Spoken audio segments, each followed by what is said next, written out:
سر یہ مجھے فرمائیں کہ گنڈاسا کلچر کا کتنا حصہ ہے فلم انڈسٹری کے زوال میں؟ نہیں، وہ قطعی نہیں، قطعی نہیں ہے. قطعی نہیں ہے. گڈاسا تو ایک امن کی علامت تھا. واہ واہ واہ، بہت خوبصورت گڈاسا بات. جس کو بر صغیر کے بہت عظیم ادیب، شاعر، دانشور اور کالم نویس احمد لطیف قاسمی نے گنڈاسا کے نام سے جی جی افسانہ لکھا تھا.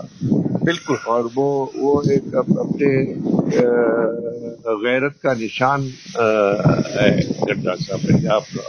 اور ہر صوبے کا ایک جو ہتھیار ہوتا ہے وہ ایک اپنے دفاع کے لیے اور اپنی غیرت کے لیے ہوتا ہے. جیسے سندھ کی اس کا کلاڑی ہے، اور اسی طرح بندوق ہے غالباً بلوچستان کی، یا جی پشتون کلچر میں بالکل.